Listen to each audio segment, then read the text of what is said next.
নেতা স্বৰ্গীয় প্ৰবীণ ফুকনদেৱে হেনো এইখন খেল পথাৰতে থিয় দি কৈছিলে কেইগৰাকীমান সংস্কৃতি প্ৰেমী ব্যক্তিক যে আমি বাৰু ৰঙালী বিহু মুকলি মঞ্চ কৰি ৰাইজক দেখুৱাব নোৱাৰোঁনে? কথামতেই কাম হ'ল।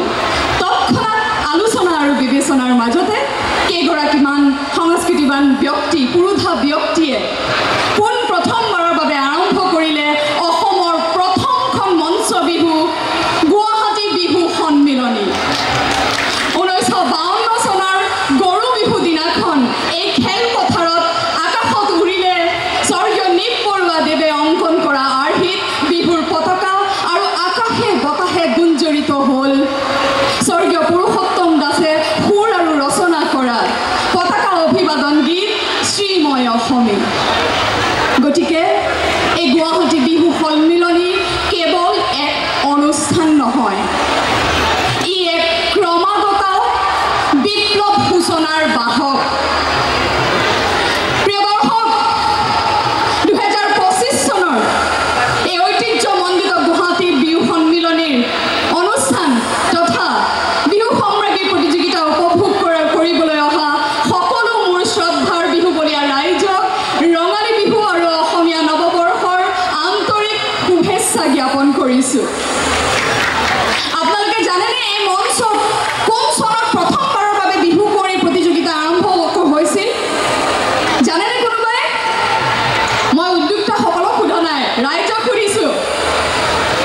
জানেনে কোনোবাই? স্বৰ্গীয় শুভ বৰুৱা দেৱৰ চিন্তাত আৰম্ভ হৈছিল এই মঞ্চত পোন প্ৰথমবাৰৰ বাবে 1971 চনত বিহু কুঁৱৰী প্ৰতিযোগিতা।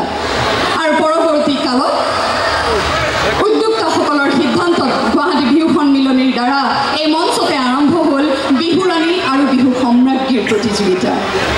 প্ৰিয় দৰ্শক, আজি আপোনালোক উপস্থিত হৈছেহি 74তম বিহু সম্ৰাজ্ঞী প্ৰতিযোগিতা উপভোগ কৰিবলৈ।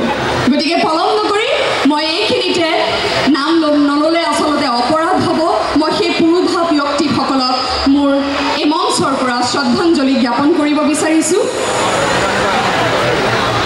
স্বৰ্গীয় ডক্টৰ ভূৱনেশ্বৰ বৰুৱাদেৱ, ৰাধা গোবিন্দ বৰুৱাদেৱ, ডক্টৰ কনক চন্দ্ৰ বৰুৱাদেৱ, মেজৰ কমলেশ্বৰ বৰুৱাদেৱ, প্ৰবীণ ফুকনদেৱ, তিলক দাস, কমল নাৰায়ণ চৌধুৰী, পুলিন দাস, ক্ষীৰদাকান্ত বিষয়া, লক্ষ্যধৰ চৌধুৰী দেৱ, মানিক দাস, ভৱেন চৌধুৰী, মুৱাজিন আলী, ৰমেশ ভট্টাচাৰ্য, নৃপেন ভট্টাচাৰ্য, বলিন ফুকনদেৱ,